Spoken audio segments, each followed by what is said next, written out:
These mountains aren't just a backdrop, they're home. And your business is the heartbeat that keeps these communities moving. At Chris Slone Media, we bring over 3 decades of broadcast excellence to your doorstep. High-quality audio and video designed to tell your story and show our neighbors the true value of what you do. I'm Chris Slone with Chris Slone Media. Appalachian Roots, professional results. Follow us on Facebook at Chris Slone Media or call or text 606-331-0029.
Serving the Appalachian region with high-quality video and audio for television, radio, and social media. This is Chris Slone Media. The Gatherings. True crime meets the paranormal. A YouTube exclusive.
And a very good evening. I hope that you guys are doing well. I hope that you have a good weekend, and always happy to see Lloyd's smiling face in the background. I'm glad that you guys are here tonight. I really am.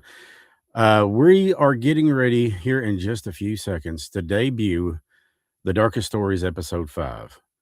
And there were so many people that worked on this thing, and I want to give them credit. Starting with Stace, who wrote her part of the story, which tells the story of REAGAN. I am special effects in it. And then there's Crystal, CJ Burks, who did so much of the AI stuff in it and meticulous over and over until it was what I wanted and what she felt was something that was good. And just a lot of different people that came into play in this. I can tell you from my limited experience with that doll, having handled her, people do handle this particular doll like she's got nitroglycerin because she's explosive. She is dangerous. Um, if somebody had told me that I would be saying something like that 10 or 15 years ago, I'd have laughed. I said, but I've seen this doll do things, and I've seen others that she has in her collection do things that I just didn't believe until I saw it, to be quite honest with you. And once I saw it, I was very much like, holy, and we got Stace set up with a different kind of microphone and all of that stuff. So she never had to leave the comfort of her castle. Now, make no mistake, Lloyd may be the king of the castle, but he has to listen to the queen, and the queen would be Stace. So it's and right behind her, I'm sure Des is clicking on her heels. So, and poor old Caden is just he's just there. So he's like, He's at work tonight. he is at work tonight. However, Mhm. my youngin is watching along with Hey, uh baby. her little merry band of stalkers, and I love them all. They're just great people. They really are. So we welcome them in, and we welcome everybody who's in the chat to be a part of the chat. The only steadfast rule I've got: just always be respectful. I mean, it doesn't cost anything to be respectful, and we will start by Charlie will get you. do what? Or Charlie will get you. Or yeah, Charlie will get you. Don't come at me. Charlie will get you. Yeah, you don't want Charlie coming after you. But I want to say hi to some people in the chat tonight. JP, Carla, Squad. Debbie, Ralph, Jenna. Always good to see you, sweetheart. Charlie, just a great guy. He really is. Cara Bear. I think that's so cute. Cecil, my It brother is. from another mother. Candace, got to say hi to Candace. And of course, My sister. Crystal is in the chat, our AI queen. She made That's so many right. special effects in this story happen. And she's also going to be working hand in hand with us on the Appalachian stories. I've already had a few people, and it's only been a few, ask, well, what's this about? Um, the Appalachian stories is actually what the Mountain Mysteries should have been all along. And hey, Tammy. And really, what it is it's the video version on steroids of the Mountain Mysteries, and it deals strictly with Appalachian stories. And some, well, there's a few Appalachian stories, and there's a lot of Appalachian stories, Right. because you think about the Appalachian Trail and I'm not exactly for certain about this, but there's so much stuff that they say happens on there. I've never been on it, and I ain't got no desire to go on it because I'm the kind of guy that gets lost going from here to Food City, let alone getting turned around on some kind of a mountain trail where there's bears and there's there's bears that eat tigers, and the tigers eat other people. So the bears are like getting a 4-course meal. So, and not to mention the other stuff that's out there that I really don't want to go about. But I've always heard that there was 3 things you never do in the hills. Number 1, you never walk alone at night. Number 2, if you hear whistling, don't acknowledge it. And number 3, if you hear your name, don't respond to it. Because there are things here, and my dad used to say this, and he was like 72 when he passed, and he maintained it till the day he died. He said, there's things in these mountains that you don't want any part of. And really, a big story about this, or the big thing behind it, was I got tired of people coming in from the outside and trying to tell our stories when they have no idea. I was born here, I was raised here, and I'm proud to be from here. And Stace felt the same way, and I know that Chris does, Crystal, my child, who is going to be a part of this. It's okay, Madonna, you're here just in time. It's good to see Hey, you. baby. But it is really why the hell would we have somebody out of California come in here? Because the only thing they want to do is make the Appalachian people look bad. Or at least they always seem to. I'm not interested in that. Do we have bad stuff? Yeah, we've got bad stuff. So does Los Angeles. So does Arizona. Every state in the union, every plant, every place on this planet that has bad spots. So we want to go into this and do the Appalachian stories in a way that's going to show culture, our culture, in a way that is going to show people, there are things in this world that you do not want to jack with. Uh, Mhm. and one of our first stories is going to be on Mamie Thurman, the ghost of 22 Mine Road. Now, I called it the unsolved life of Mamie Thurman, not the unsolved death, because everybody knows how she died.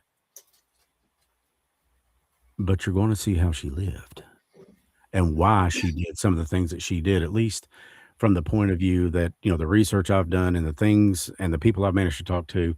And we may very well have some collaborative efforts from other podcasters in this, because she is the second most famous ghost in West Virginia, behind the Greenbrier ghost.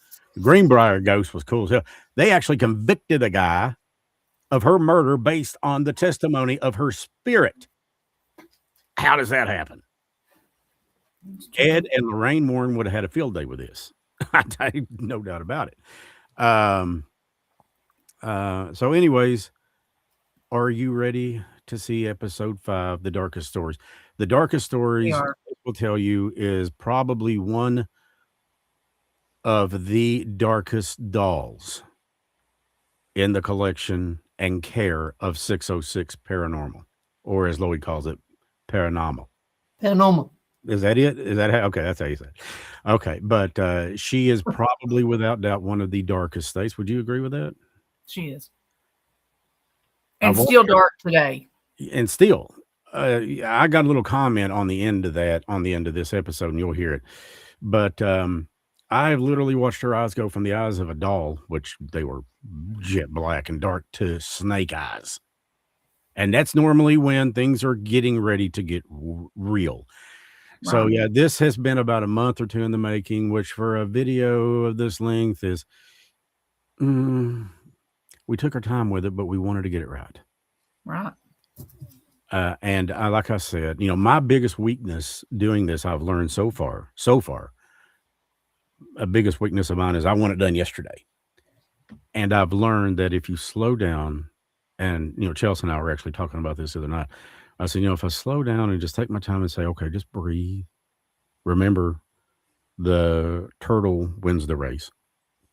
Then it turns out so much better. And I am mostly satisfied with the way that this thing went. And I hope you guys are too. So are you ready, my love? We're ready. Ladies and gentlemen, episode 5 of The Darkest Stories. The title is Reagan.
Many of us would love to go back to our younger days, when the cares that we had were very little, if we had any, and the sun shined down on us like we were the only things that mattered in the world.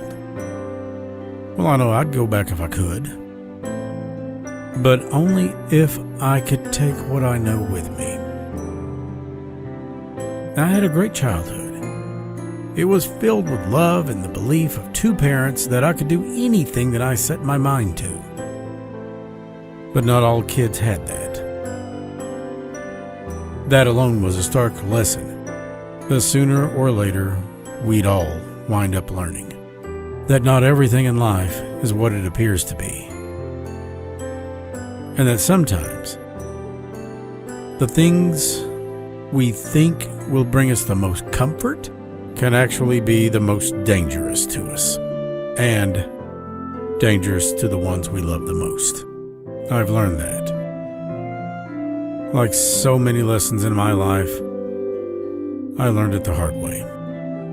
The story you're about to see should make that very clear.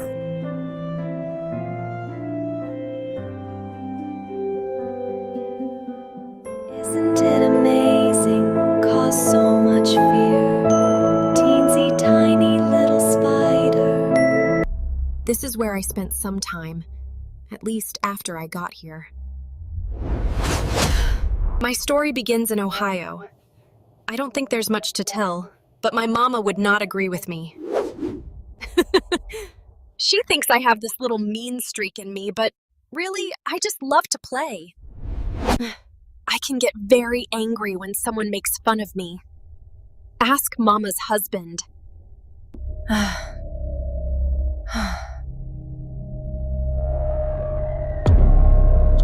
I was named after a girl in a scary movie about a demon, I think. Can you imagine that?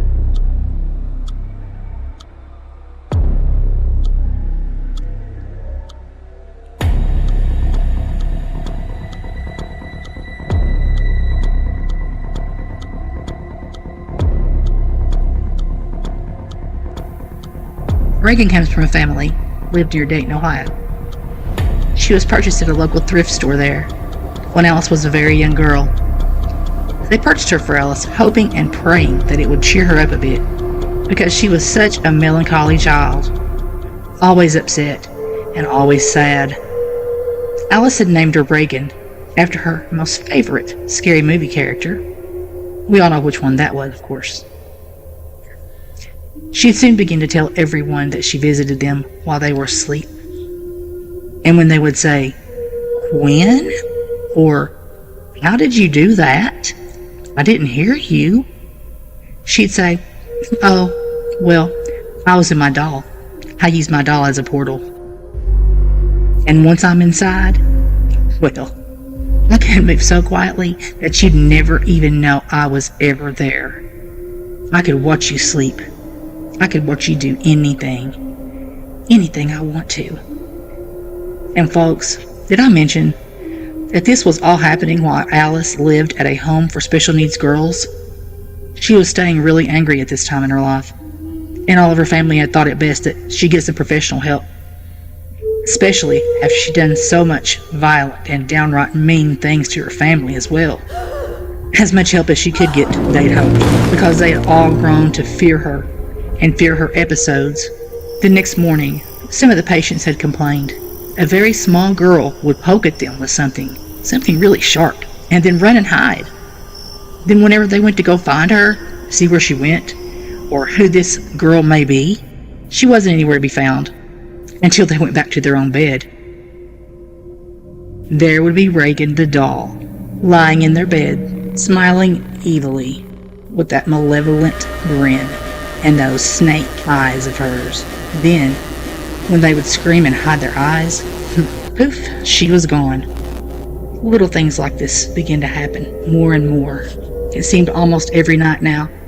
And of course the patients were getting really upset. From the nurses and the patients to their parents, threatening to remove their own children from this place. So they had a meeting with Alice's mother and explained that she had to go. scared and shocked from what she was told. They asked Alice about these little tricks that she was doing. She smiled and said, "I didn't do anything, Mother. I'd never be so mean." And then she smiled, an evil smile, and turned her head quickly, almost doll-like, over to the doctors and said something under her breath to them, something that no one could understand. "It's a flower badoo," as her mother took her by the arm and led her to the car. She wondered, what was this that her daughter was even saying? That shocked her more than anything. As they took the 2-hour drive home then, Alice slept the entire way.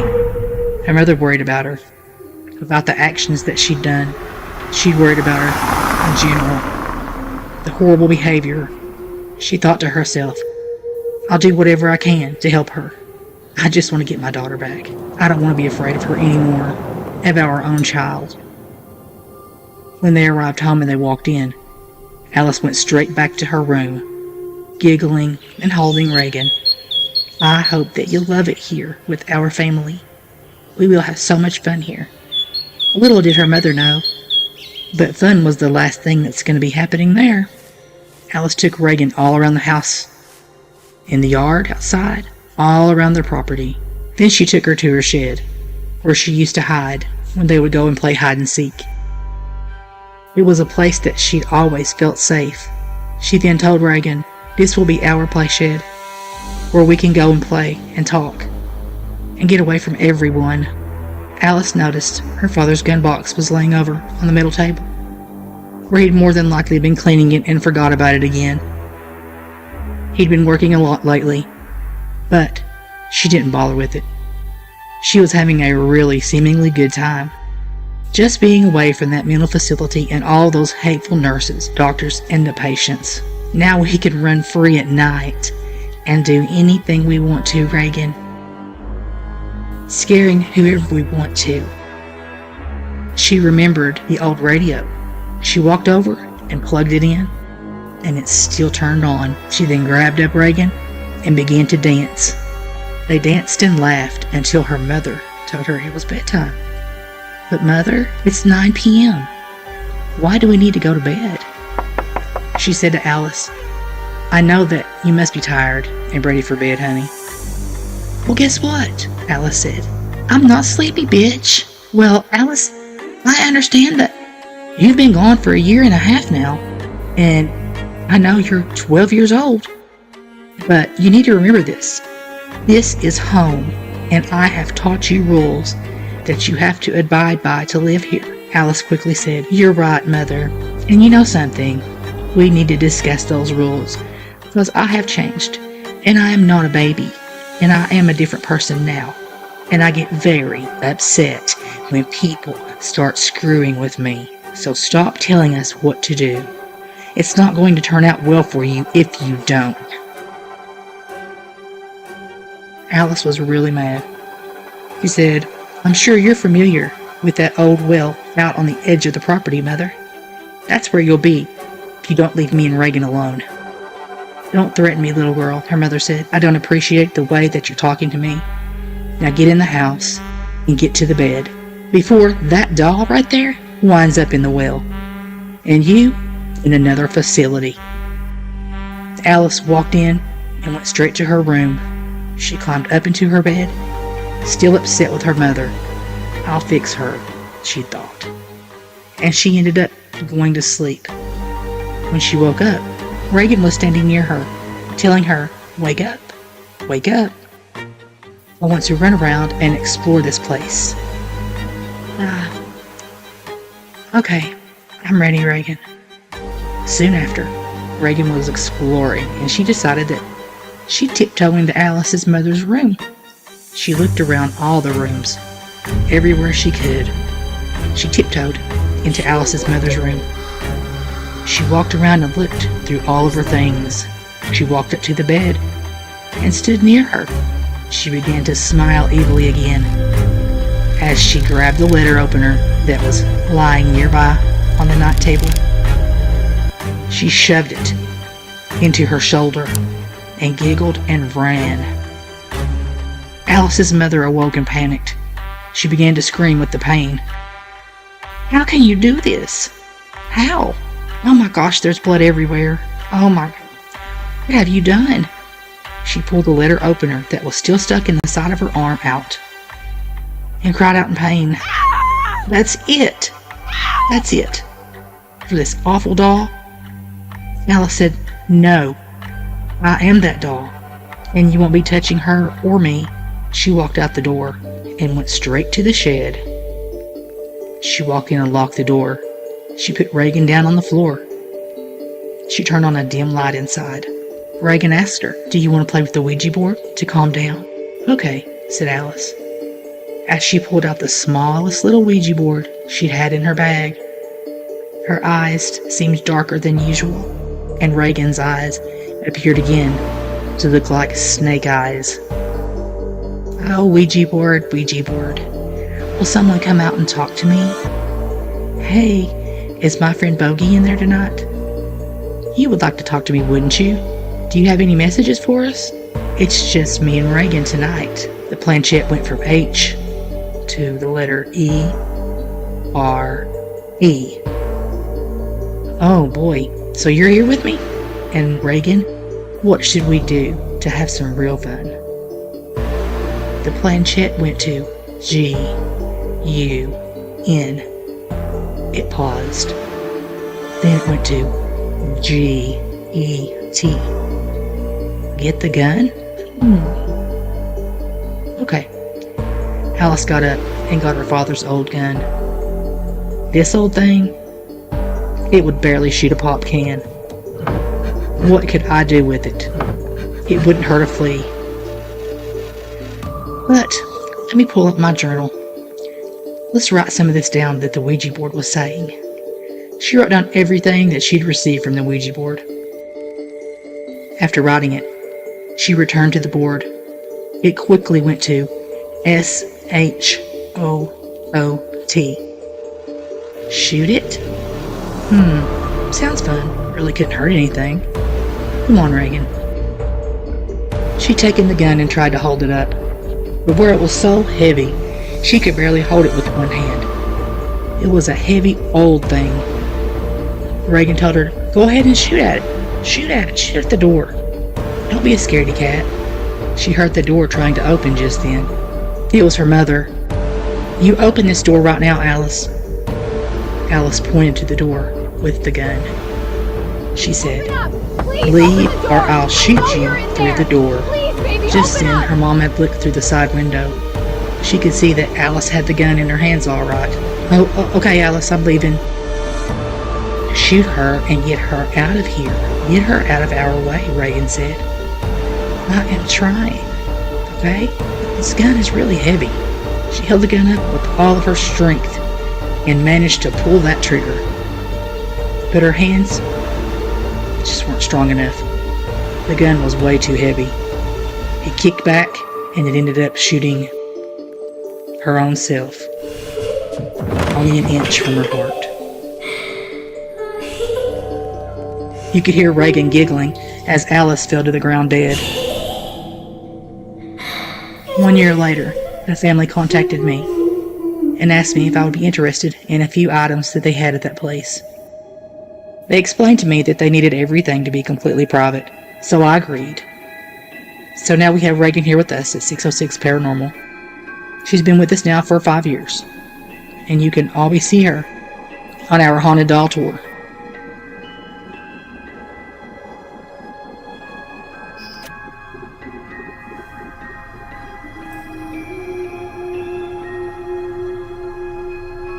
Dolls are only some of the items that Stacia maintains that are haunted.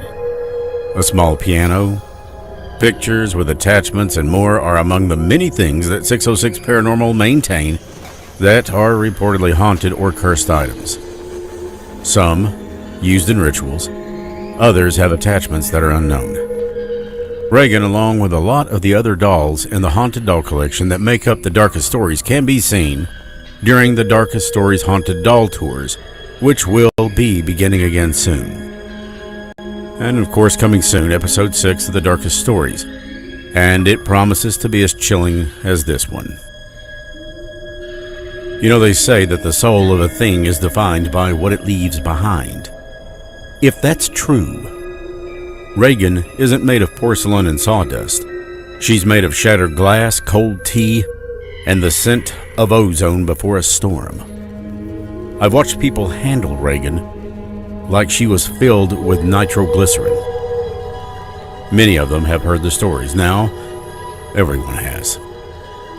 They talk about the accident with the gun and Allison. They call it mayhem. No, I call it hunger. Looking at her now tucked away under the care of 606 Paranormal in Stacia, Underwood Gullet, you'd almost believe that she's at rest. But the air around her doesn't feel like rest. It feels like a bated breath. Like the moment before the tripwire snaps. I wonder what she thinks about in the silence. Does she savor the memory of the light fading from Allison's eyes? Or is she already calculating the structural integrity of the shelf she's sitting on? On the gatherings, we've seen her move on her own, completely away from anything and everyone else. She doesn't just inhabit a room. She colonizes it. She turns the familiar into the predatory. People that come to Stacia's home think the locks are on the door to keep people out. They're wrong.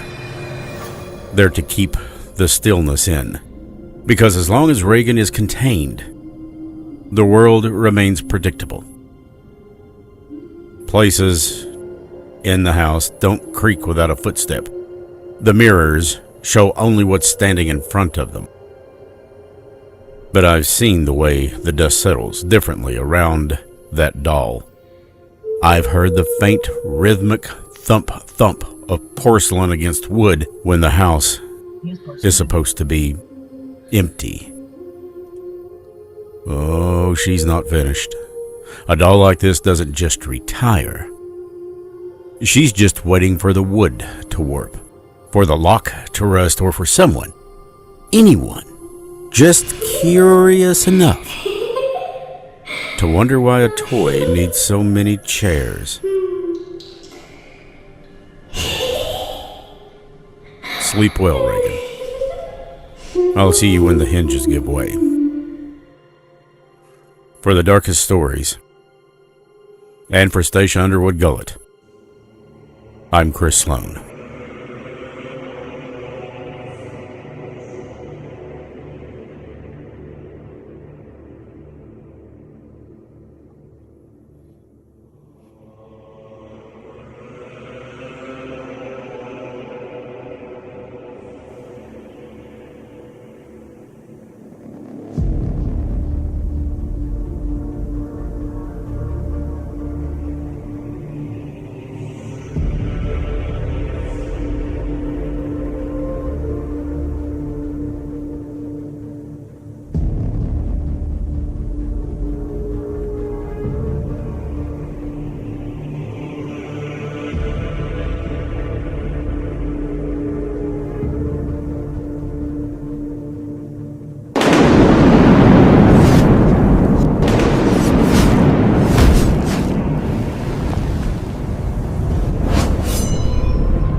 Every time I hear her smile, I'm like, or every time I hear her laugh, that laugh is Yeah. Memorable. She wants to come spend the night with you. well, I could keep my hands off of her. That's more than I can say for you. So it's oh man, it's and all this is true. Allison and Alice and all that stays. That happened. This is what was told to me. Okay. And I had two family members that I met with. Mm-hmm. And they wanted nothing more to do with her. No. I see why. But you could Family moved out. Is what had happened. You could notice. I'm sorry, who did? The whole complete family moved out after all that.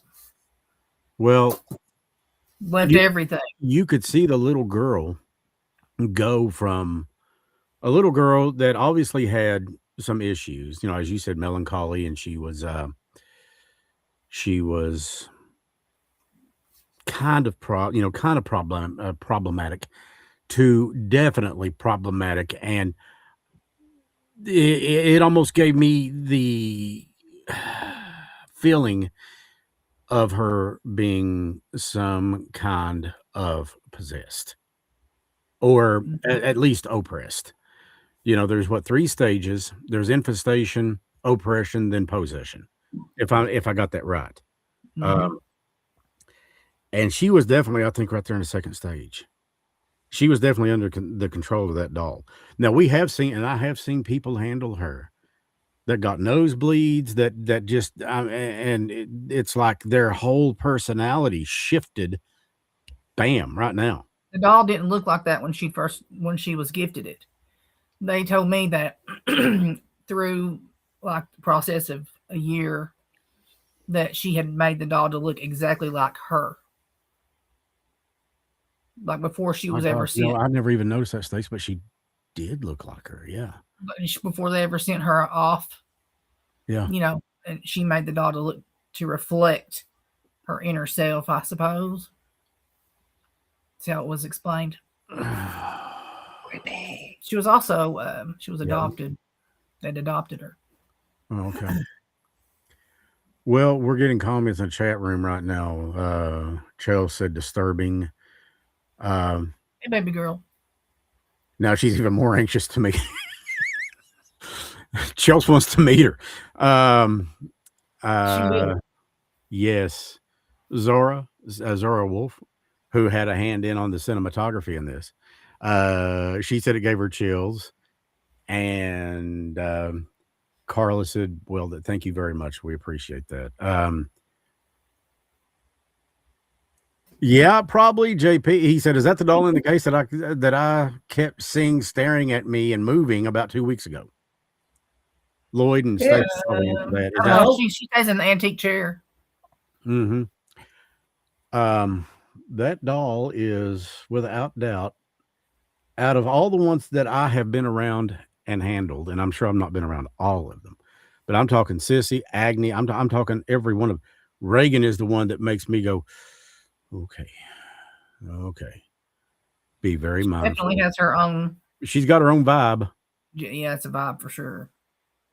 But you know, the thing, and I think a key turning point in this was when we heard the little girl look at her mom and say, "I'm not sleepy, bitch." And you said it so much better than I could. I'm not sleepy, biatch. I was like, if I had, she at that point she had all she could take. Yeah. But I mean, for a child to say that to its parent or to its mother, I mean, I get maybe in some cases somewhere, but I mean, like I said at the beginning, I grew up with 2 parents that instilled belief in me that I could do whatever I wanted to do. You know, my dad always said, you know, you've got the intelligence. He said, you just got to use it. He said, quit chasing girls around. He said, quit worrying about motorcycles and chasing skirts, as he called it. And, but I grew up really lucky that way, but I did come to realize pretty quick that not everybody had that. JP said that's the one that he saw moving out.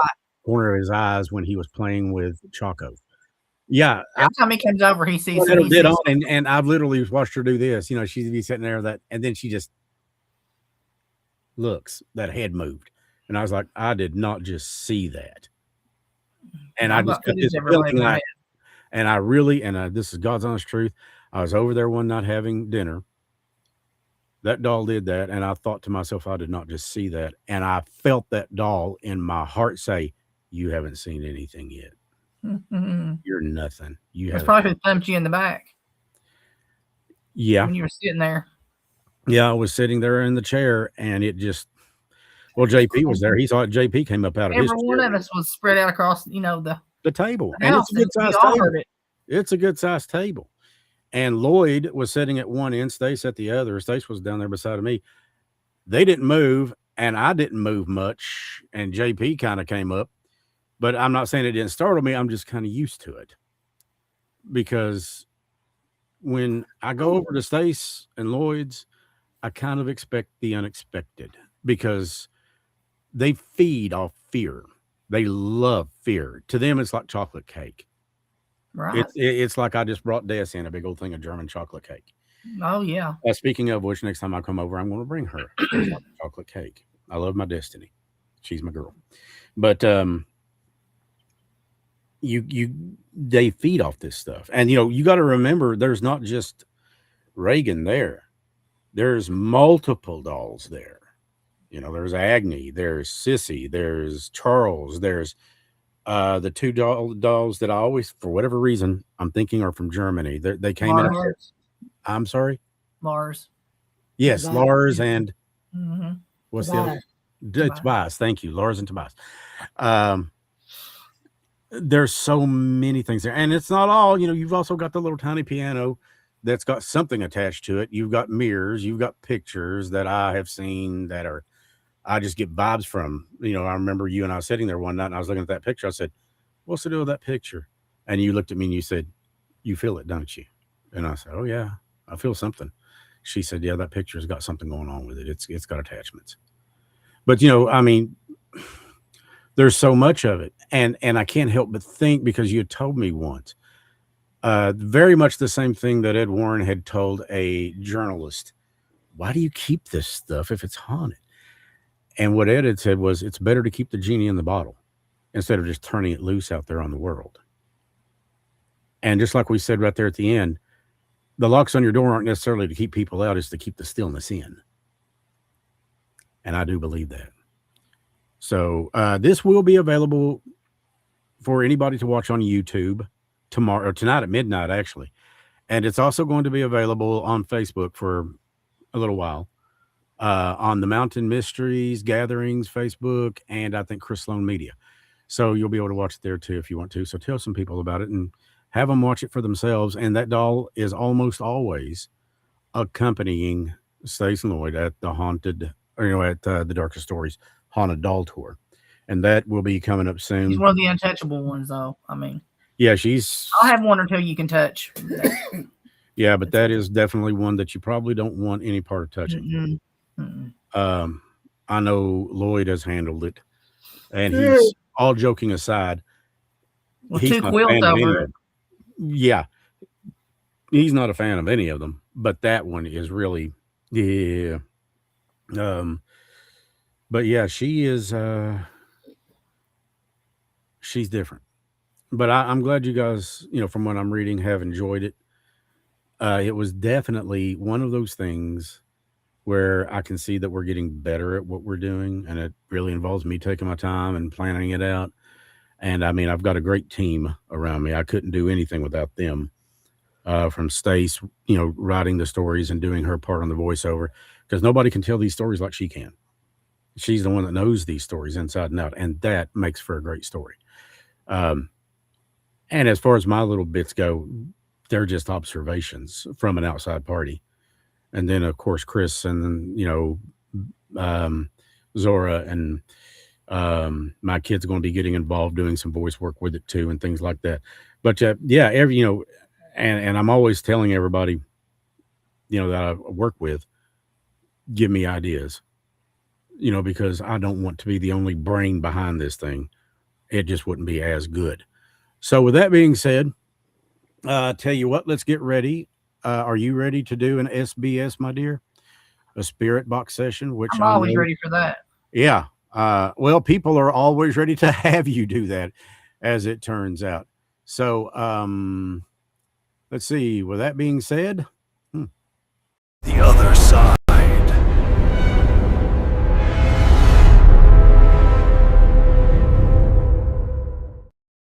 and here we are with the other side. So, Stace, go ahead and get it cranked up. We are going to change positions, my dear. There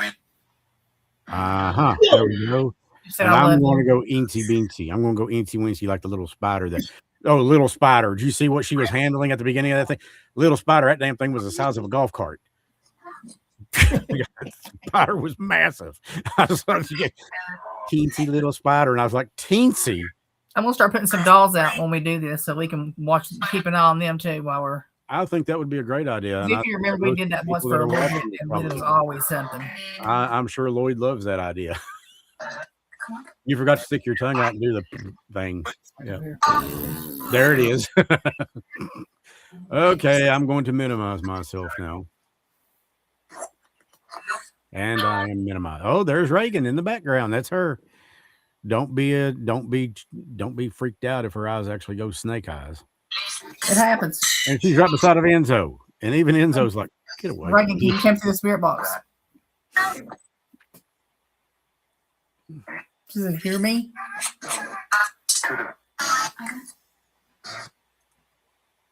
Does anybody in the chat have any call outs?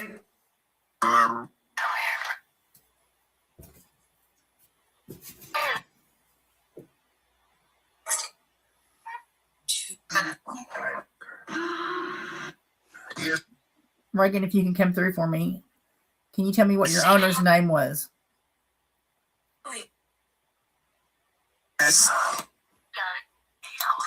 Gun Kills. Oh, God. Yep. Did you all hear that? Gun Kills. Yeah, I heard it. I picked up on that kind of quick. Bitch. She's talking to you, Lloyd. Sip it.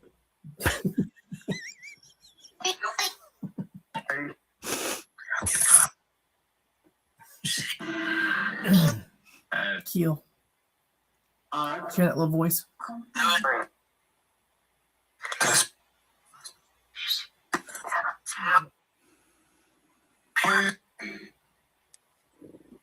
Aunt Judy, can you come through tonight for us for Candace?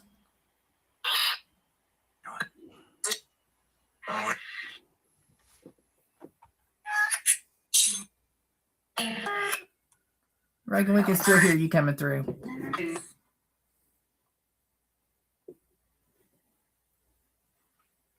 What was your owner's name?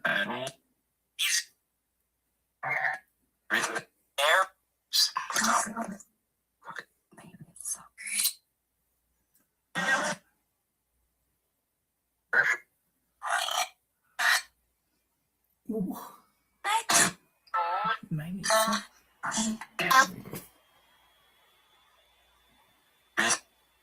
Stephen, can you come through for Carla?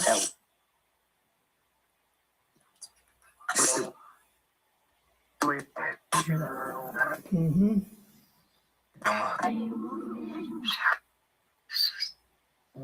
If you can come through and come through in a voice that your loved ones can understand.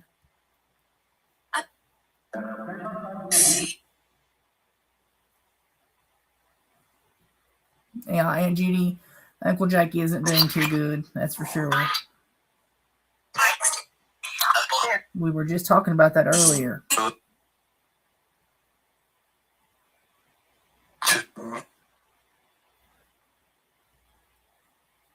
Can you come through for Candace?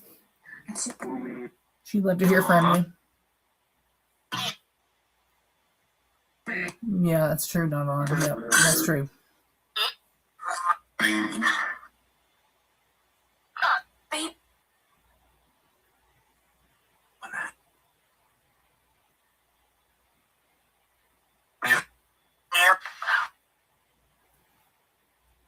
Is there anybody else that wants to come through for anybody that's in our chat?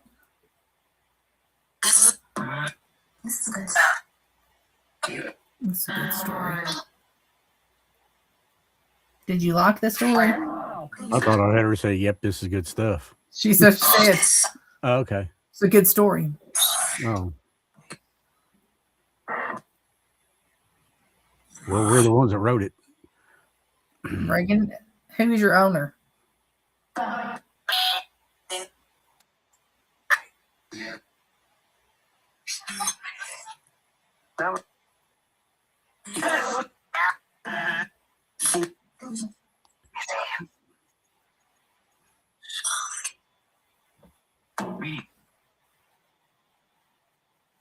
Yeah. You hear anything that we might have missed? Let us know. Or a voice that we don't recognize, yeah. Right. I may not recognize it, but you do, you know. Lloyd was... With our connection. That's a good idea he had, yeah.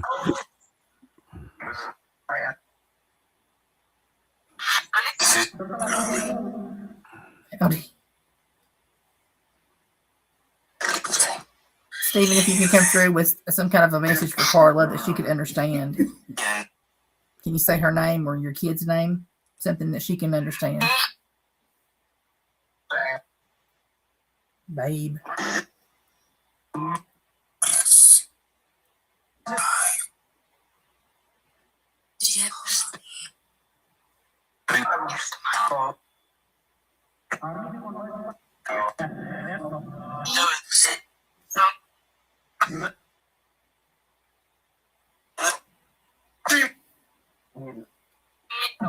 There's a little bit of a rush there. Oh, I'm watching that, Lloyd. She's looking right at you.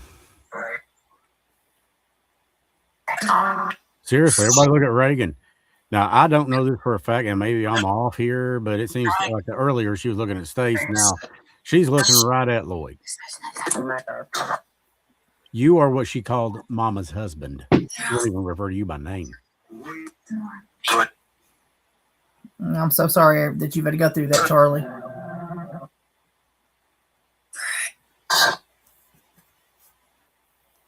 Yeah, you've been through a lot with that.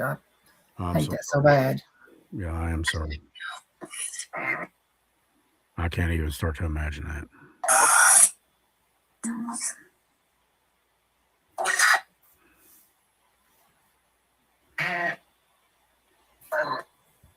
I love you. There's a male that said, I love you. Love you. Did you hear that one? The love yous are coming through. I swore it said Reagan. Did it say Reagan, you heard? Yeah. Reagan, are you still there? Can you come through for me? No.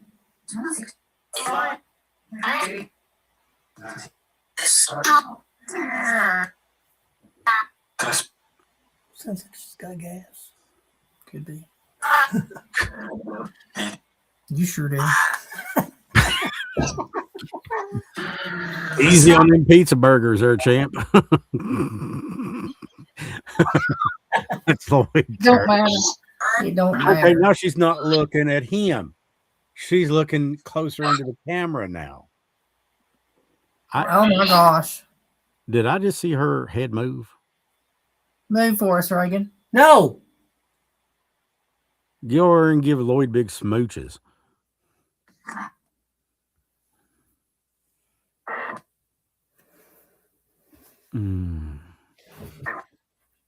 Don't do it.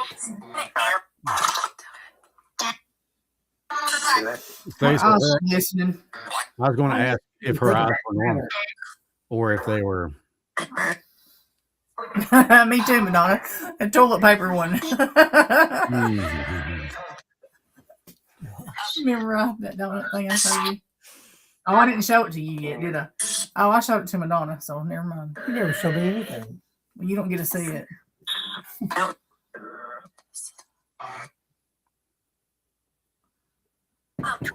Can you help us, spirits, and let us, if you can, let us know what happened to Nancy? Is it Guthrie? Can you tell us what happened to her? Son.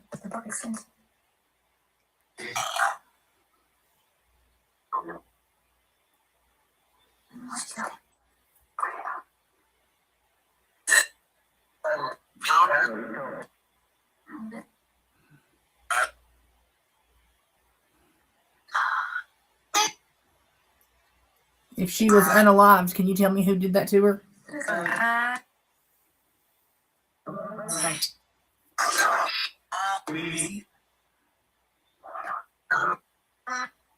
You would. You'd have a coronary if she reached up her and gave you a kiss. Yeah.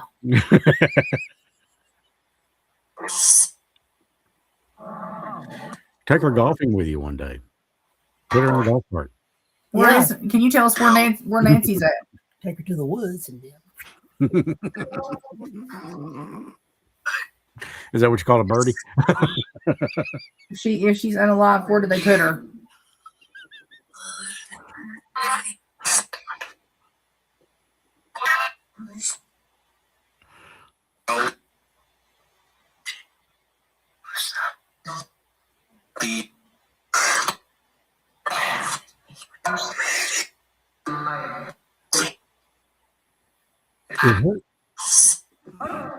I'm seeing little things too.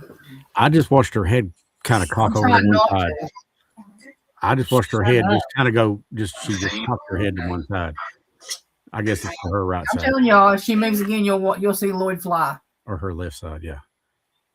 You will see him fly. Lloyd will leave. He's done it before. Mhm. I've watched him. We've all seen it happen. Yeah. Yeah, I can see you taking her to the woods too.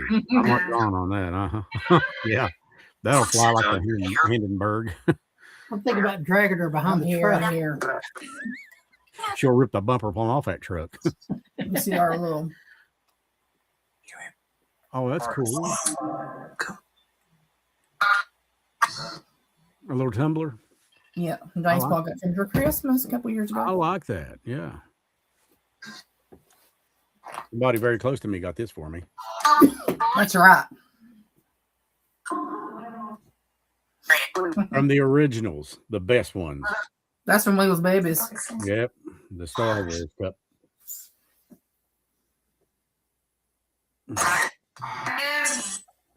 Can you move for me? Can you move the doll for me? Move the doll's head.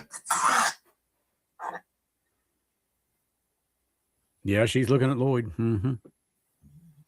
Well, actually, her head's kind of in his direction, but it seems like her eyes are focused a little bit more on the camera. She got a little tilt too. Mm-hmm.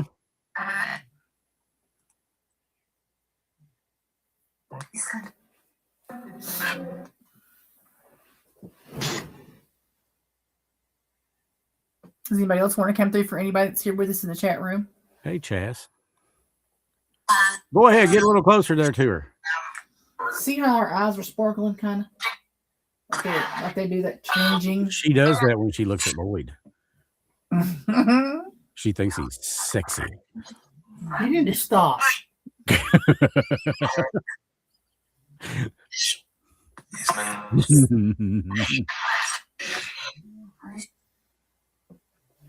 Oh, she's always mad at Lloyd. Yeah. Pull that dress down. Don't tempt him. Don't want her feet to get cold. Honey, like I said, she is a glass of cold tea. She's already cold. She is. She is. I love her, but she's.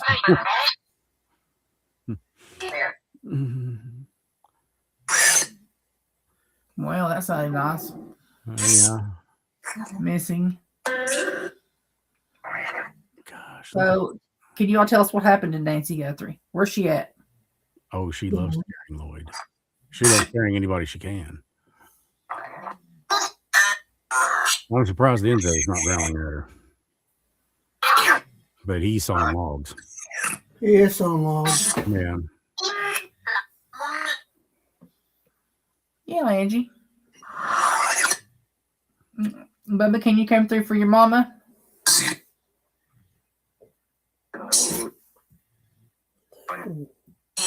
He always, I mean, he always does. Get all these shows.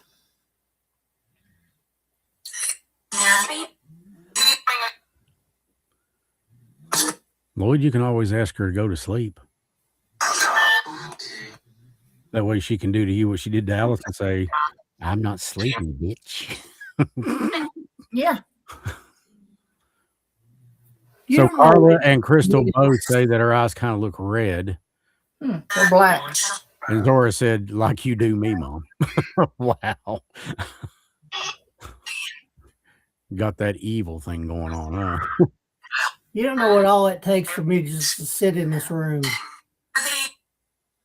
Because normally I'm in there. Yeah, I know. You don't like going in that room. I've seen you avoid it like the plague.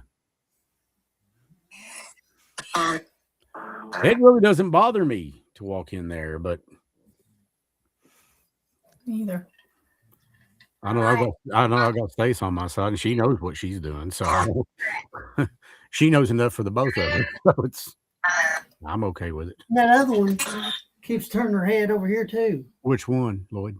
That big blonde. Sissy? No. What's her? Oh. I don't know. I ain't touching her. I'll show you that. Hang on. No. Huh? That one has not been blessed.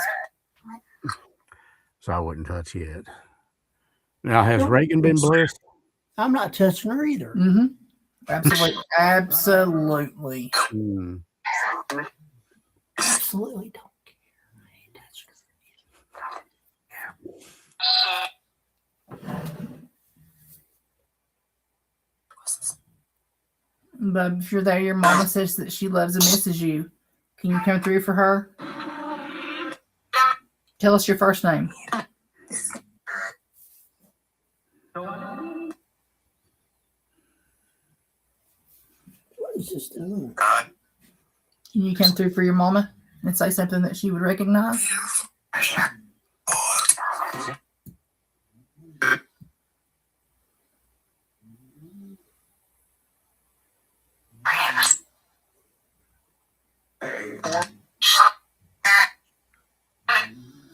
Yeah, most of the other ones, they're kept upstairs where, they're not around. Probably a good idea, Lloyd, what Madonna said. You better watch the unblessed one or ones.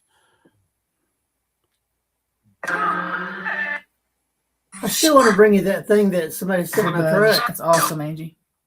You want to bring me that thing that what now? That figure that somebody sent in my truck. Oh. Yeah, I remember you telling me about that. You want me to get it? This one? Yeah.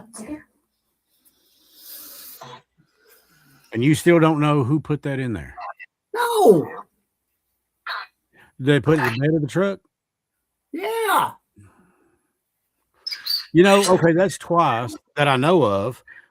Somebody dropped the doll off at the house one night or one morning, whenever it was. They saw it that morning at 7. And then this in your truck. Whoever it is has to know you, or they have to know you and Stace, or they have to know what Stace does. Yeah.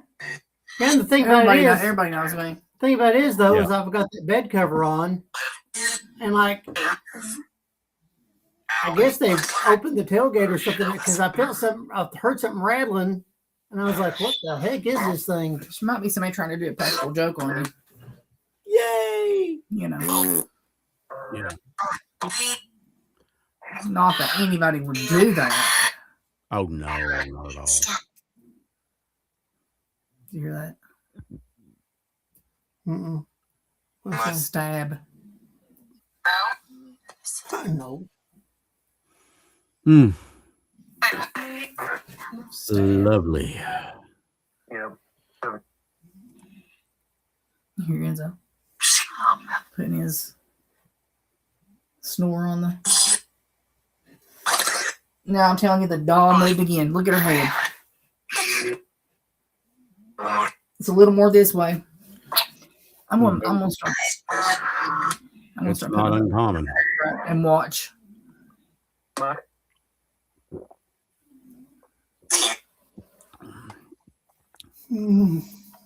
Okay.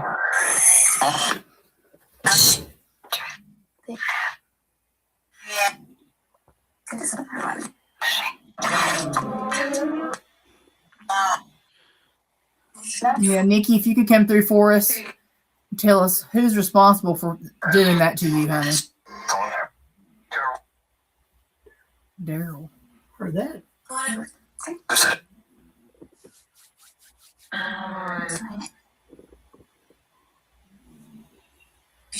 Nikki, can you tell us? I just have to say, yeah.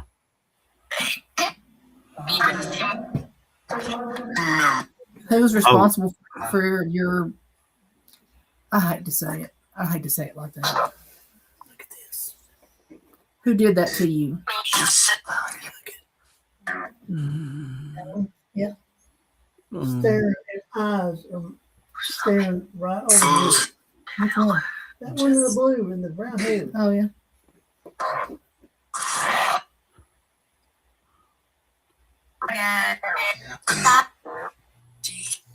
Jake. From State Farm. That was fun today. Spirits, do you all know what happened? Can you tell us who's responsible for doing that to Nikki?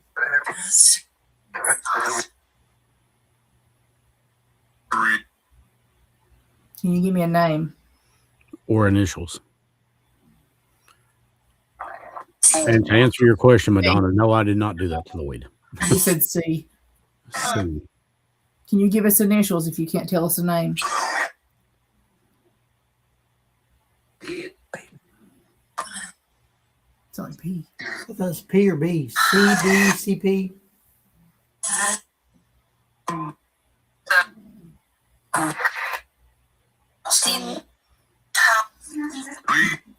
Angie's dad, Joe.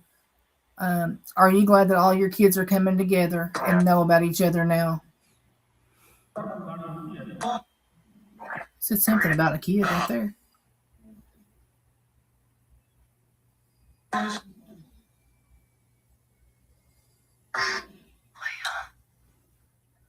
Leon.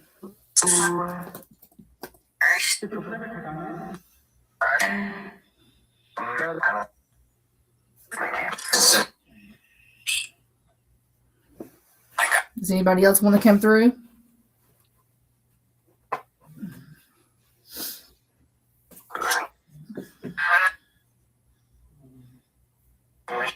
We'd love to hear from you. Nona said Lisa B. What? Lisa B.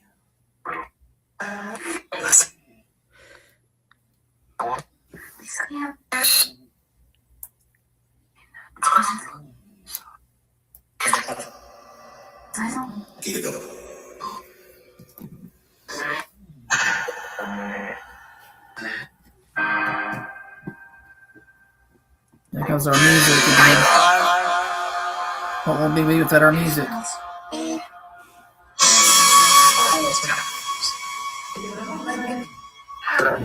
I heard Megan.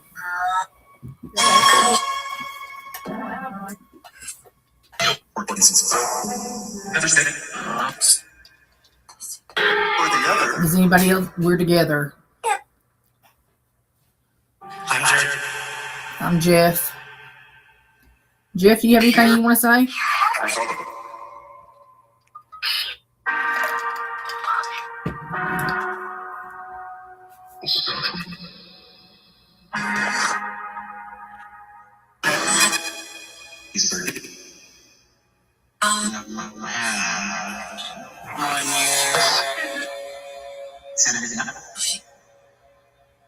I'm just doing that.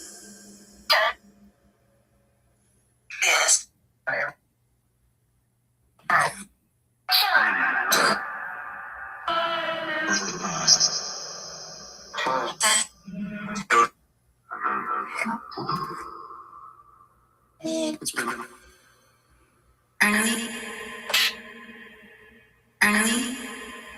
Annalie?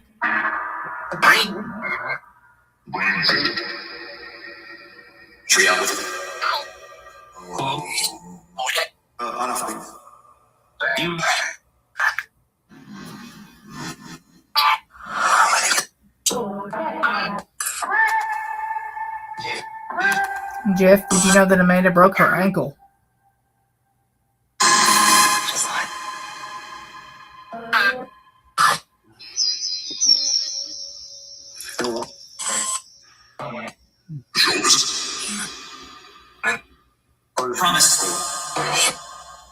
You have anything to say about that, Jeff?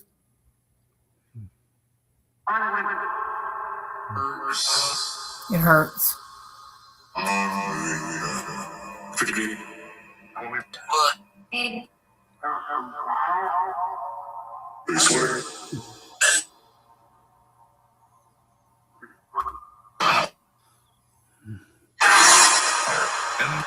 Does anybody else want to come through before we shut the spirit box off?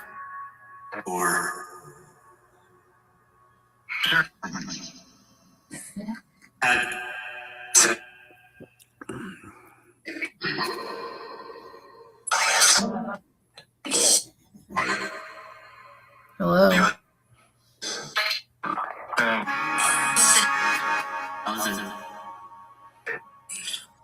Yeah, he ran arguing an OFT to the refrigerator.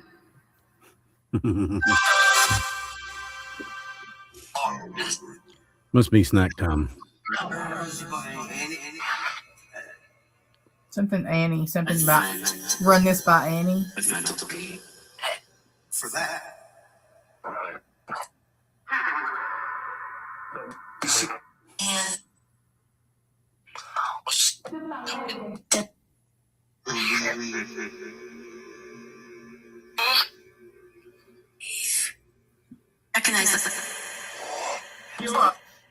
If anybody wants to come through, for anybody that's with us here, now's the time to do it.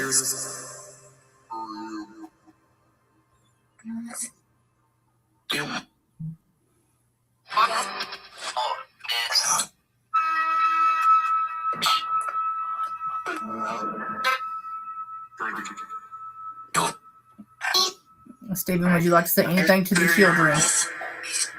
Carla would like to know. Yeah, Nikki, give us the last name or an initial.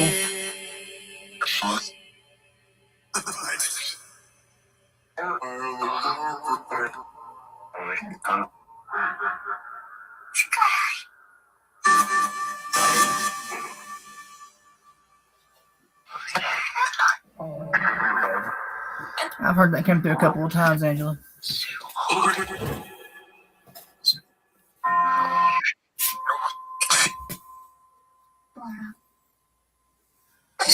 Nikki, can you tell us who hurt you?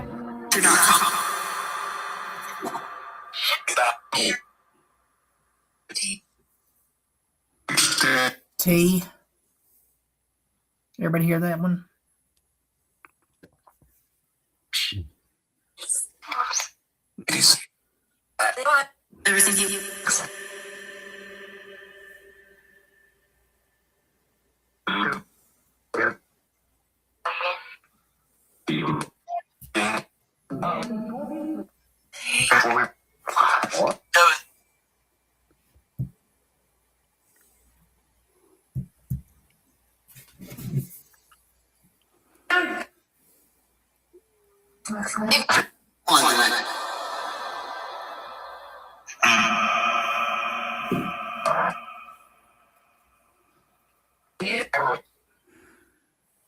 Can anyone help us to tell us what happened to Nikki?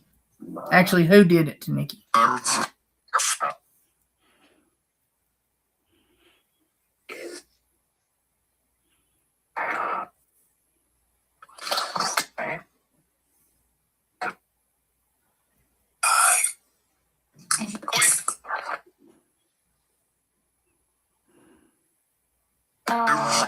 I've heard a couple of different names come through. It could be more than one person involved in it.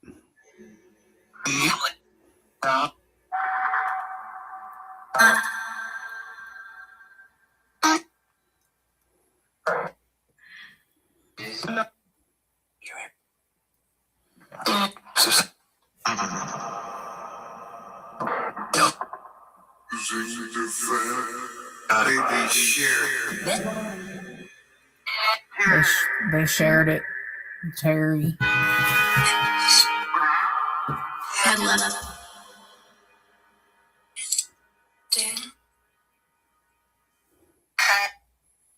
Definitely some interesting voices, but we've asked for that.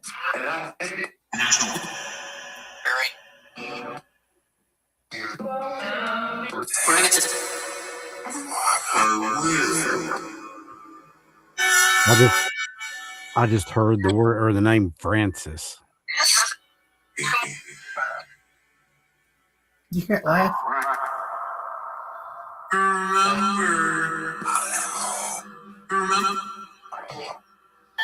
What do you remember?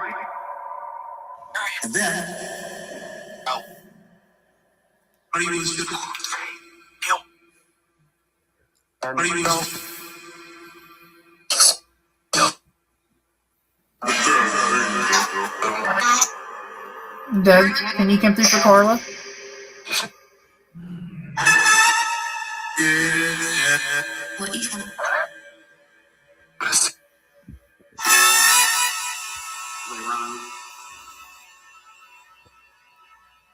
They learned. That was about as country as you get right there.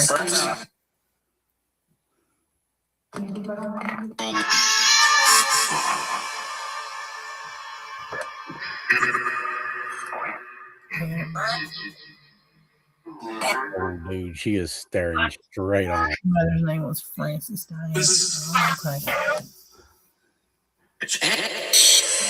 I love to see her pucker those lips when you look at her. What's the doll's name right here? Tell me what the doll's name is.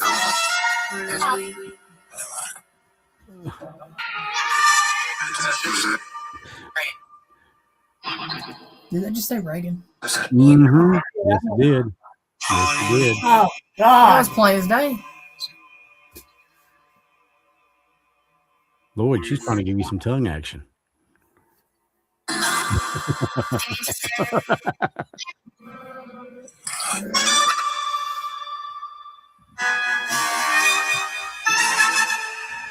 Here comes our music.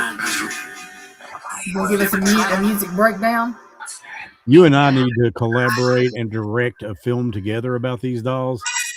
The only reason that I keep from doing it is it would turn onto a freaking horror fest because there'd be blood and feathers everywhere. Look at her. She's smiling. Look at her. Smile, pretty girl. She's smiling right at him. She knows she's got him right where she wants him. Well, she knows I got her Ouija board here, too. Oh, is that hers? The Ouija board? I have one. Okay. Okay. Find us. Better sleep with one eye open.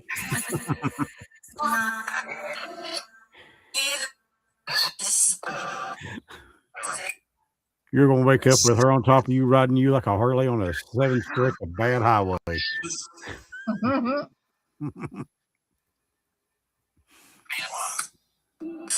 I'd like to thank everybody for coming through the spirit box for me tonight.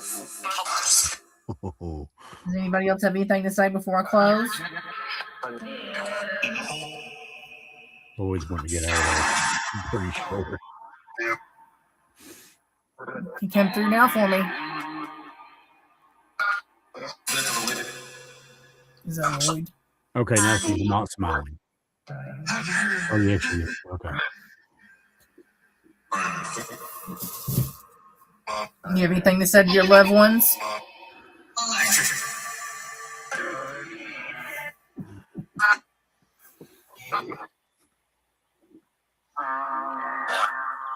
Anything to say to Chris before we close?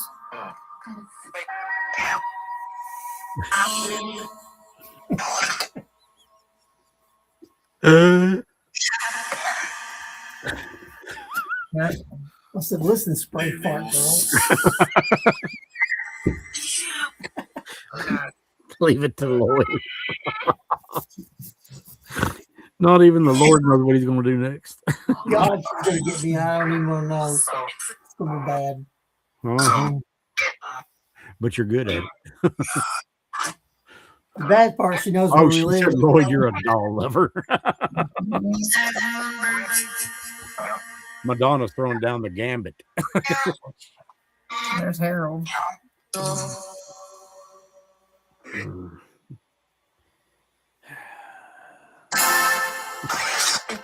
Okay, I'm gonna start closing the spirit boxes down. Thank you for coming through for us.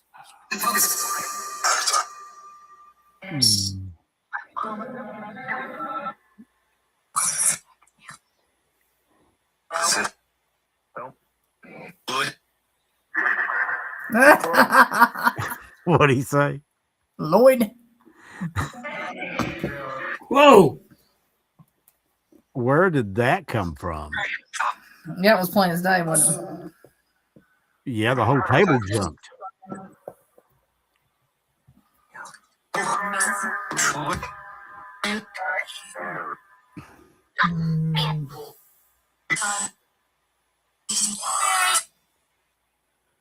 Stacia, if Madonna and Candace come over, you're gonna have to referee that between them and Lloyd. So, I want out, honey. I'll leave the house. huh? I'd leave the house. Well, you can always come up here and hang out if you want. So,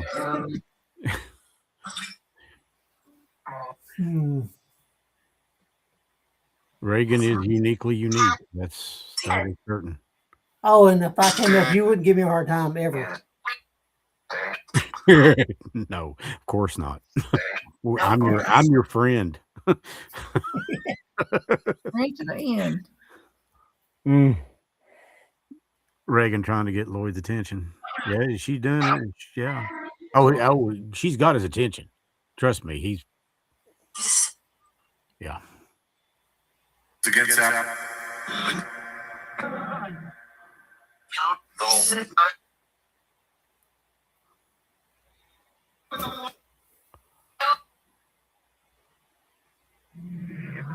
Did I just see that smile fade from her face?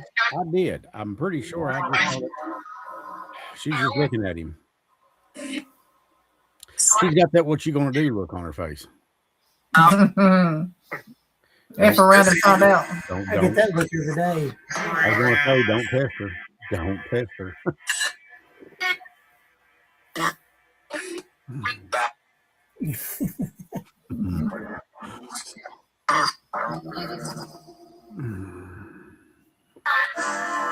Thanks, Candace. What you say? Put a tracker on him.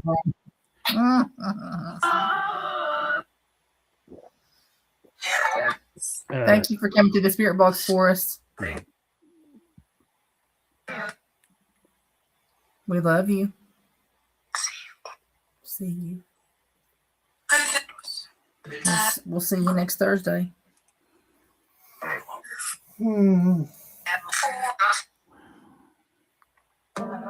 April Fool's us. And a happy belated birthday to Chelsea Pooh, too.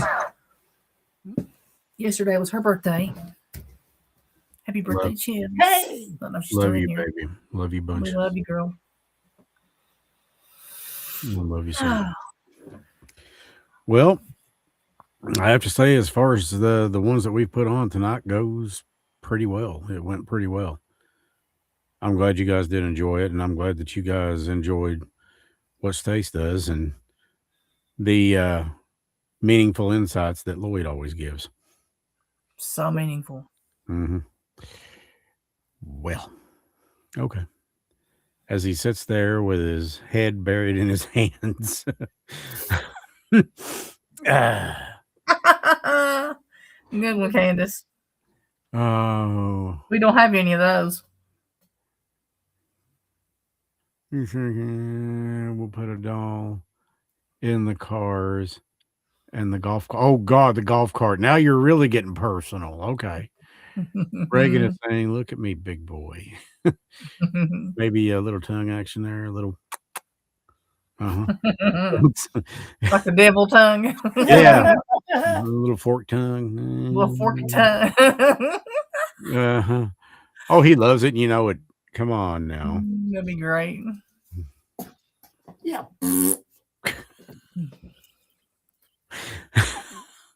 So anyway, we are, the first of the really the first of the Appalachian stories. Everybody, like I said earlier, everybody knows how Mamie died, but we're going to see how she lived. That's where the real story lies, and why she made some of the decisions that she made, I think. Yeah, Madonna's throwing down. You brought this on yourself, Lloyd. So, but that's coming soon. And of course, as always, we'd appreciate you guys supporting that. So, but that'll be coming probably the first one, probably around summer, because this is going to be a lot of live action stuff. And I am not above working with people who know as much or more about these stories than I do. And I really don't know that there's any surviving family members that went. I'm not sure of when her brother passed away, but there were several reasons why we think that she may be haunting, if she is haunting 22 Mine Road. One of them, of course, is the way she died. Another one was there was a big to do about where she was actually laid to rest at, because the funeral home at the time said that she was one place when she never was. But yet there's this couple on YouTube, and the name of their podcast is Hillbilly Files, and it's Leo and Brittany, and they seem to be just salt of the earth people, really good people. It's a really good thing to watch on YouTube, but they believe they actually found her resting place. So we're going to see about maybe getting together and maybe doing some work with them and learning more about it, because I have yet to find a more definitive source of what seems to be accurate information than what these people have produced and coming forth. It's a really, it's entertaining, and he just seems like he's just as friendly as the day is long. Both of them are just good people. And we will be taking the Santa Fe and letting her roll backwards up the hill at 22 Mine Road. You put it in neutral, take your foot off the brake, and the legend is that it's Mamie's spirit actually pushing you back up the hill, and she's not seeking revenge. They were very clear about this. They feel like she's seeking justice, not revenge, and there's a big difference there. But also, if you go across the road, you can look and you can see there's a dip there. So I think it's just an optical illusion as far as that part goes. But I'll never forget working for the radio station, being down in Lawrence County that time at that gas station. It looks like a castle. And his coal truck driver stopped in to pick up some stickers and a shirt or something. And anyways, and it just came up in conversation about that topic. And I watched the color drain from this grown man's face. And this man stood about 6'3", probably weighed about 250 pounds. And the color drained from his face. And that's when he told me about his experience. He said, and they always start out the same. Well, you're going to think I'm crazy, but then he told me one night he's driving his rig, his coal bucket, up that road, because that's primarily what uses that road. Because if I'm not mistaken, there's still an active mining operation going on somewhere up in there. But anyways, he went up there to get a load of coal. And he said on the way up the hill, he said he thought he saw this person just kind of standing there alongside the road, and he kind of gets out of her way and goes on around. Then he looks behind him, and there's somebody in his cab. And he looks back because, of course, driving something that size, you want to keep your eyes on the road. And then he looks back again, and she's gone. And he said, I've never been more scared in my life of anything. And he was dead on serious. So, and this guy did not seem to me like he was subject to random tales to get attention. He walked up to me, he approached me. He was very quiet, very nice. He just said, yeah, I heard you on the radio. I'd like to stop by and see about getting one of them stickers. He says, is it okay if I put it on the back of this rig? I said, well, yeah, sure. Gave him a shirt, couple stickers, and a couple of other, pins and what have you, things like that. And we got off on talking like that when he said he was from around the Holden area. And that's where 22 Mine is at. 22 Mine Road is in I believe it's Holden. It's right outside of Logan. I mean, you can also throw a rock and hit it, just off 119. And he said, yeah. And I actually took the station van up there one night for a Halloween thing. We put it in neutral right there at the bottom of the hill. And sure enough, and we're talking about a GMC Savannah. That sucker is big. Rode right back up the hill. and there was a couple of girls in the van with us that worked at the station too. They were freaking dead out. They were screaming and all that, and I said, "Good God, really?" They said, "Why is it nothing rattles your nerves like that?" I said, "Well," I said, "until you know for sure," I said, "there's any number of things that can explain it." And that's how I've always approached any number of things. And I've learned that from people who did investigate the paranormal or who do. Stace is among them, who always said, and she goes in with the intent on trying to debunk something or say, it's not haunted. Let's look for another explanation. And then when everything else is exhausted, whatever's left, it's probably the case. What is it? Arthur Conan Doyle said, the guy that wrote Sherlock Holmes, when you eliminate the impossible, no matter how improbable, whatever remains is the most probable. It's the most likely. Good point. It's deductive reasoning is really all it is. But yes, keep your eyes open for that. And we're also going to travel to Point Pleasant, West Virginia. This will be a Stace and I thing. All of these are going to be Stace and I things because I'm going to yank her out of the house and I'm going to take you places. And we're going to investigate and do many, many things together, including have the jalapeno bites. I love making Chels laugh, and apparently I do when I turn on my my jalapeno thing. So, but yes, and then there's one, the most famous ghost in West Virginia, Greenbrier ghost. That's the one I'm really kind of chomping at the bit to get at. We did a short audio episode on the Mountain Mysteries podcast about her. But the big thing that always stuck out with me is that a court of law in the United States of America actually convicted a man based on the testimony of a spirit. Mm-hmm. And it's not that far from Logan. It's a little north of Logan, if I'm not mistaken. So, I mean, it's a day trip and it's a road trip for us. And we can go up there and look into this a little more, definitely, and put it together and see what we can find out. But I think that all in all, these things are going to be, will they be fun? Yes, as long as we do it right and make sure we don't leave a door open for something to follow us home that you can bring home to Lloyd. I can see Lloyd walking outside right now to get in the golf cart, and there's the Mothman looking at him. We're just going, "What's up? Hey, friend. Hey, friend. How you doing?" Lloyd, they've tried to kill that damn thing.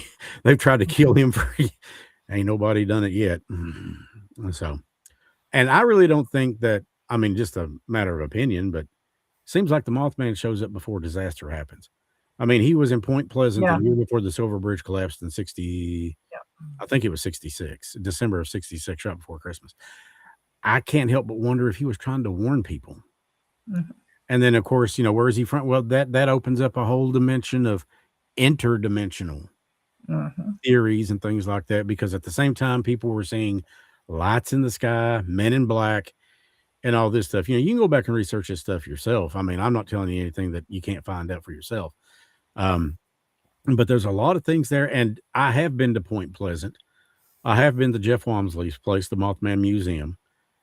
And I found it fascinating. It's it's entertaining, and yet it's factual. It's educational at the same time, because you can, listen to the interviews. You can see what these witnesses had to say, because he's got inside this place, it's so super cool, a little tiny theater, and you can walk into it, and it's part of, you when you pay your admission to get in, and I think it's like $5 or something. But when you go in and you sit down and you see the eyewitness testimonies, and you actually hear from John Keel, who is the guy who wrote the Mothman Prophecies, the book, the novel. And I think he had a little something to do with the film too, 2001 with Richard Gere, the Mothman Prophecy. I think he had something to do with that. Well, it was based on his novel. It was based on his book. But there's so much that goes on out there, and we will be going to, what's left of the Wildlife Management Reserve preserves, which had the TNT factory out there, which is where one of the first places the Mothman was spotted. He was first spotted in West Virginia, right around Point Pleasant. And then about an hour away in Clendenin, when three grown men, young men, were digging a grave for a person. And they looked up and they saw this, what they described, quote, this man-like bird that he had to have had at least a 15 or 20-foot wingspan, and he just flew right over. And this was in broad daylight. And then, of course, there was the people who had the experiences with the thing running and keeping up with the car. They said his wings was tucked in behind his back. He'd fold out his wings, and he wouldn't flap them to fly away. His wings just came out, and poof, he was gone. And I'm sitting there going, okay. Hope there's a place nearby to take a leak, because I'm going to do it all over myself if I saw that. But I can tell you that I went out there once for some kind of a get-together, just to see what it was like, because I'd never been to. It was like a convention for people who were engaged or studied the paranormal and things like that. And I was invited, and I thought, well, yeah, I think I was invited out there to speak. And we went, and it was a girl I was dating at the time. Her name was Wanda. And she'll tell you this to this day. We had birds on the way out there hitting the windshield of the car. Never had that happen since or before. But it was, there's something about that town. I will say that. But I can also say the same thing about Logan, because I've been in Logan. You know, you'd think right off the bat, small West Virginia town, people are friendly enough. But there's something about it. There's a feeling there about it.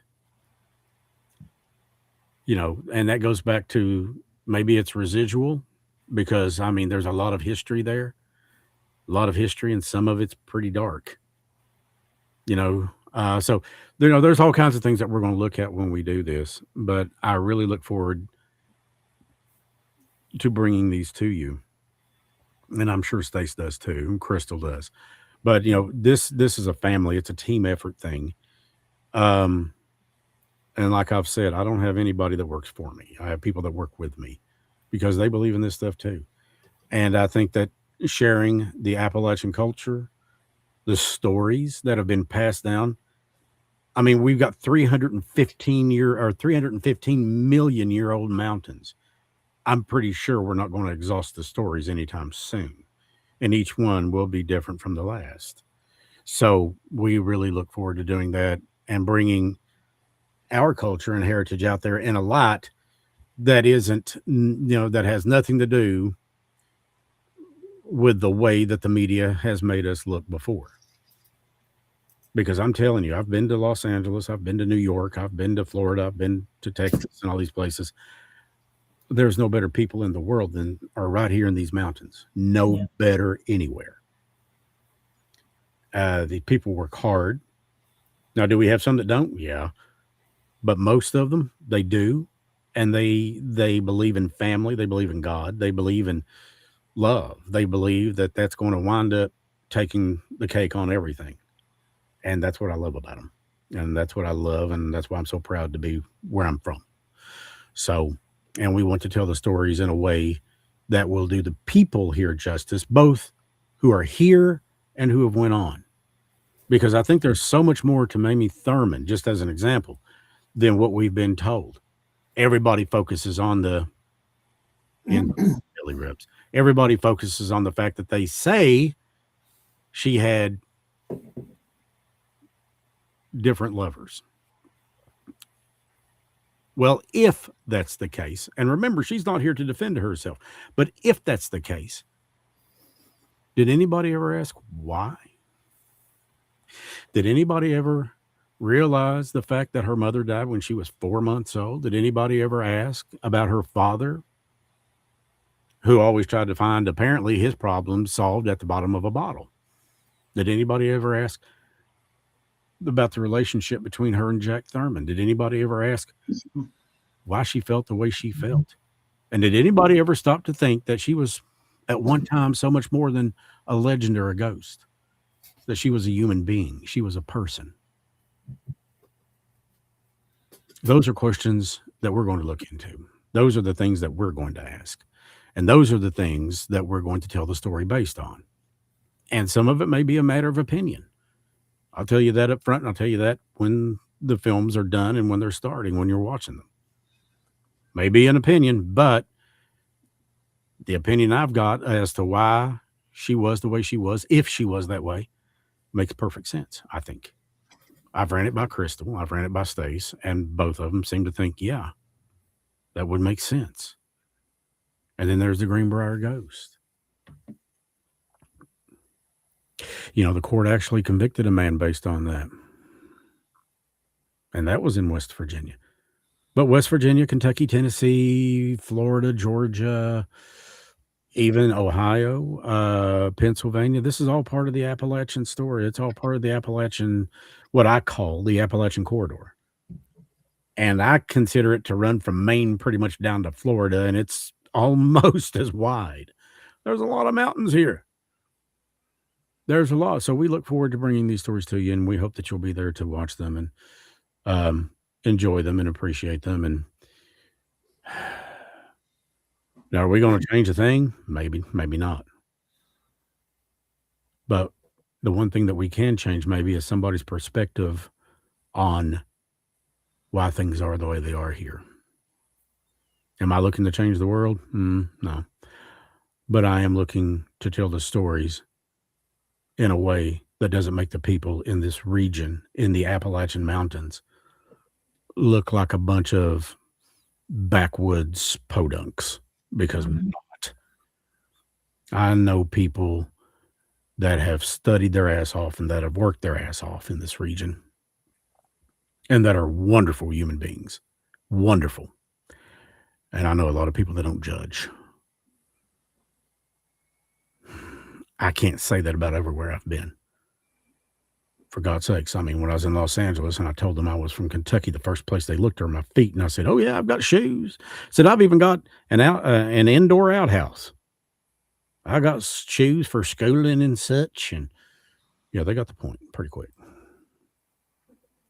So anyways, wonderful job tonight, my dear. I hope that you found, Thank you, you too. I hope that you found the story on your baby girl back there to be well. Loved it. I'm glad you did. Good job. I'm glad you did. Well, you can thank Crystal for that too. And Mhm. you had just a big a part of Good it. job. You wrote the script that told the story. Then you sat down with your microphone and you went to work and you told the story. Yeah. Yes, you're right, Madonna. I'm tired of them making us look like dumb backwards hillbillies. That's what she called. That's what she said. I like the phrase Appalachian strong, Appalachian proud. I do. And I'm proud to be from this area. I love it. Like I said, I've been a lot of places. This is home. The people around here are home. The people around here are family. You don't get that everywhere you go. Nope. And I'm not looking to trade in anytime soon. Well, you guys have a wonderful night and a wonderful weekend. We will see you here, good Lord willing, hopefully next Thursday at somewhere around 9 o'clock. And of course, we're going to have more of Stacy's doing that thing that she do so well. I love you, baby. Love you. And you guys have a wonderful night. We love you all. And remember, don't ever struggle with your worth. You define your worth, and you're worth so much more than you can even imagine. Every life matters. Every life counts. Everybody's got a story to tell. And we're glad that you're here being a part of ours. We love you and good night.